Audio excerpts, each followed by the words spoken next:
Salam. Salam. Terima kasih atas kesediaan teman-teman untuk mendengarkan edukasi dari kami. Pertama-tama, perkenalkan saya Wulandita Puspasari. Saya Yohana Isabella Limone. Kami mahasiswa dari Institut Agama Kristen Negeri Kupang semester 5, Prodi Psikologi Kristen. Nah, tugas ini kami buat untuk memenuhi kebutuhan ujian akhir semester mata kuliah Psikologi Kristen. Materi yang akan kami bawa itu Living in Flow.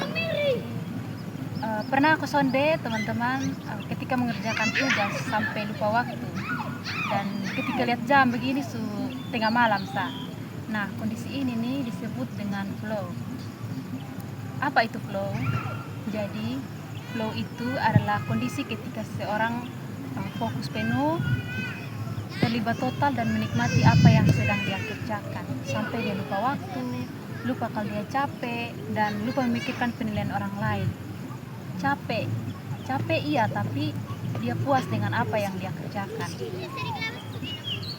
Kapan flow itu muncul? Jadi flow itu muncul kalau tantangan dan kemampuan itu seimbang. Contohnya ketika kita mengerjakan tugas yang terlalu mudah, kita akan pemalas untuk kerja. Dan ketika kita mengerjakan tugas yang terlalu sulit, kita akan stres. Tapi kalau kita mengerjakan tugas yang sesuai dengan kita kemampuan, kita akan fokus dan kita akan senang. Dan yang berikut itu ciri-ciri flow. Berikut ada ciri-ciri flow.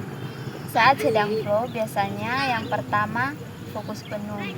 Contohnya HP disimpan dan tidak berpikir untuk scroll TikTok.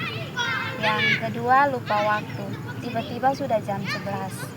Nah, di sini gerakan terasa otomatis dengan ide yang sangat mengalir. Tidak memikirkan penilaian orang lain. Kita harus fokus ke proses, bukan komentar orang lain. Jadi kita menikmati aktivitas itu sendiri, bukan karena paksaan, tapi karena kita punya kemauan sendiri.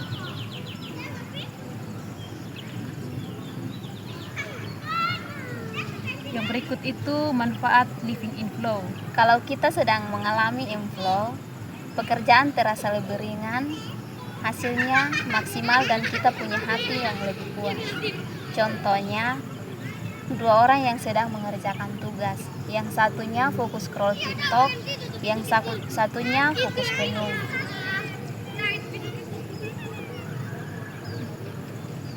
Jadi living in flow itu bukan berarti kita hidup tanpa masalah, tapi kita hadir sepenuhnya dengan apa yang kita lakukan, bukan sekedar hanya untuk mengisi waktu, tetapi membuat kita aktivitas itu terasa lebih bermakna. Kadang kita tuh terasa senang bukan karena kita bisa liburan mewah, tetapi karena kita benar-benar menikmati itu liburan. Mungkin ini saja yang dapat kami edukasikan kepada teman-teman. Sekian dan terima kasih. Salam.